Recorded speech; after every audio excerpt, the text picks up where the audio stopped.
अस्सलाम वालेकुम प्यारे दोस्तों, शहर हो या कोई कस्बा, आसमान में विमान गुजरते तो आपने जरूर देखे होंगे। कुछ खास मौकों पर यात्री विमानों के अलावा फाइटर जेट्स और ड्रोन भी नजर आ जाते हैं। लेकिन दुनिया में कुछ जगह ऐसी भी हैं जिनके ऊपर से कोई विमान या ड्रोन उड़ान नहीं भर सकता। इन जगहों में से एक है सऊदी अरब के मक्का मदीना शहर। कोई विमान या ड्रोन मक्का मदीना या फिर काबा के ऊपर से उड़ान नहीं भर सकता। अब इस बात में कितनी सच्चाई है, इसका खुलासा आज की इस वीडियो में करेंगे, तो हमारे साथ बने रहिएगा। सऊदी सरकार का कहना है कि अगर मक्का और काबा के ऊपर से विमान उड़ेंगे तो मुस्लिम श्रद्धालुओं के तीर्थ यात्रा के अनुभव पर असर पड़ेगा। बता दें कि इस्लाम दुनिया का दूसरा सबसे बड़ा धर्म है, जिसे मानने वालों की तादाद अरबों में है। हर साल करोड़ों यात्री हज करने मक्का आते हैं। यहाँ वे इबादत करके अपने जुर्म की माफी मांगते हैं। तो आज की चर्चा यही करेंगे कि इस बात में कितनी सच्चाई है। आपने यकीनन मुसलमानों की हज यात्रा के बारे में सुना होगा। यह यात्रा सऊदी अरब के मक्का में मुसलमानों द्वारा साल में एक बार जरूर की जाती है, क्योंकि यह इस्लाम की 5 बुनियाद का एक अहम हिस्सा है।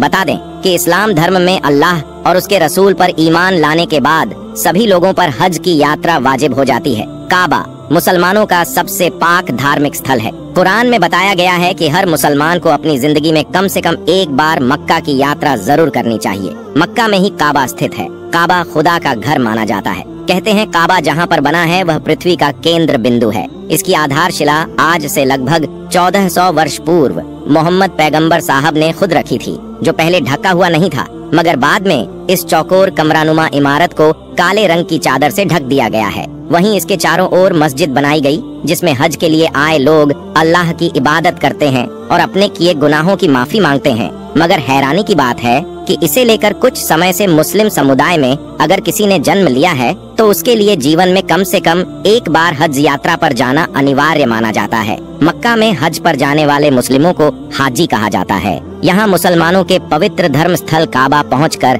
हज यात्री परिक्रमा करते हैं और काबा की पूर्वी कोने में लगे काले पत्थर को चूमते हैं। काबा के पूर्वी कोने में एक छोटा सा काला पत्थर लगा हुआ है। यह दिखने में भले ही छोटा है, लेकिन इसका महत्व बड़ा है। यह पत्थर चारों ओर से चांदी के फ्रेम में जड़ा हुआ है। अरबी भाषा में इस पत्थर को अल हजरू अल अस्वद कहा जाता है। इस पत्थर के पीछे की कहानी के बारे में कई तरह के किस्से मशहूर हैं, लेकिन सच्चाई के बारे में कोई ठोस प्रमाण नहीं है।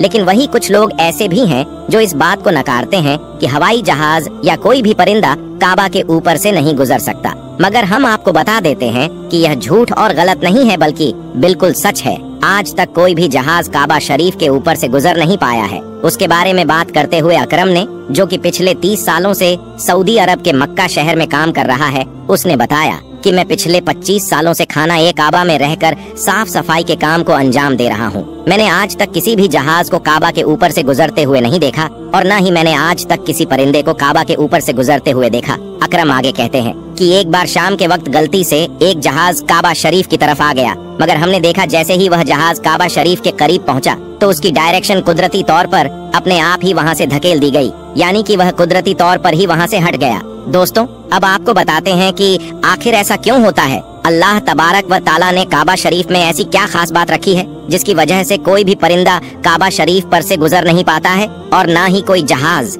अल्लाह ने अपने काबा में ऐसी क्या कुदरत रखी है जिसकी वजह से काबा के ऊपर से गुजरने वाला जहाज हो या परिंदा, जिसको या तो कुदरती तौर पर वहां से धकेल दिया जाता है या फिर वह जलकर खाक हो जाता है या फिर वो काबा शरीफ की लाइन से अपने आप ही दूर हो जाता है। क्या आपको यह मालूम है कि काबा शरीफ की तादाद 2 है? एक तो काबा शरीफ मक्का में है और दूसरा काबा शरीफ के ऊपर सीधा जन्नत में मौजूद है, जिसको रिवायतों में बैतुल मामूर कहा गया है, जहां पर हर वक्त 70,000 फरिश्ते दिन रात तवाफ करते रहते हैं। अब दोस्तों, आपको 3 ऐसी बड़ी वजह बताते हैं जिसकी वजह से मक्का शरीफ के ऊपर से कोई भी जहाज या परिंदा गुजरता नहीं है। यानी कि काबा के ऊपर से जहाज या परिंदे के न गुजरने की 3 असल वजह आपको बताते हैं। सबसे पहली वजह तो यह है कि जिन इलाकों में ऑयल रिफाइनरीज मौजूद होती हैं, वहां पर भी किसी भी फ्लाइट या हवाई जहाज को गुजरने की इजाजत नहीं मिल पाती है, क्योंकि ऐसी जगह पर अगर कभी कोई हवाई जहाज गिर जाए तो फिर आप सोचिए कि वहां पर कितना बड़ा और कितना खौफनाक हादसा हो सकता है और कितनी ज्यादा जान माल का नुकसान हो सकता है। और मक्का शरीफ दुनिया की एक अहम जगह है। यही वजह है कि किसी भी हवाई जहाज को काबा शरीफ के ऊपर या करीब भी आने की इजाजत नहीं है, क्योंकि खुदा ना खास्ता अगर कभी कोई गैर मुस्लिम या काफिर या फिर कोई दहशतगर्दी के इरादे से किसी हवाई जहाज हाईजैक करके मस्जिद हराम के पास में ले जाकर उसको मार दे तो फिर कितना बड़ा नुकसान हो सकता है। इसलिए सऊदी हुकूमत ने पूरी दुनिया के लिए यह वार्निंग जारी की हुई है कि अगर किसी ने भी काबा के ऊपर से हवाई जहाज गुजारने की कोशिश की तो उसको मिसाइल मारकर फौरन तबाह और बर्बाद कर दिया जाएगा। तो दोस्तों, इससे मालूम होता है कि सऊदी हुकूमत की वजह से भी किसी भी हवाई जहाज को काबा शरीफ के ऊपर से गुजरने की इजाजत नहीं दी गई है। अगर देखा जाए तो काबा शरीफ सबसे पाक और मुकद्दस जगह है और यहाँ पर आकर दुनिया का हर मुसलमान अल्लाह की इबादत में मशगूल हो जाता है। ऐसे में अगर हवाई जहाज वहाँ से गुजरने लगे तो मुसलमानों की इबादत में खलल पैदा हो जाएगा। इस वजह से भी काबा शरीफ के ऊपर से हवाई जहाज गुजरने की इजाजत नहीं दी गई है। दोस्तों, इसकी दूसरी वजह यह है कि आप सभी को मालूम है कि मक्का और मदीना में गैर मुस्लिमों का जाना मना है, यानी गैर मुस्लिम मक्का और मदीना में नहीं जा पाते हैं। इसलिए कोई भी मुसलमान हज करने के लिए या उमरा करने के लिए जाते हैं तो उनका जहाज सबसे पहले रियाज शहर में उतरता है, यानी कि उन सबको सबसे पहले रियाज में ले जाया जाता है। फिर उन सबको बसों या ट्रेनों में भरकर मक्का और मदीना ले जाया जाता है, क्योंकि अल्लाह पाक ने कुरान ए करीम ने गैर मुस्लिमों के लिए पाक सर जमीन मक्का में दाखिल होने पर पाबंदी आयद की है। और उसके अलावा भी ऐसी बहुत सी आयतें मौजूद है जो यह साबित करती है कि गैर मुस्लिम मक्का और मदीना में दाखिल नहीं हो सकते हैं। इसलिए किसी भी हवाई जहाज को मक्का की सरजमीन में दाखिल होने से रोका जाता है, क्योंकि हो सकता है कि किसी हवाई जहाज में कोई गैर मुस्लिम भी मौजूद हो। इसलिए सऊदी हुकूमत ने सख्ती से दुनिया भर की एयरलाइन पर उसके लिए रोक लगा रखी है।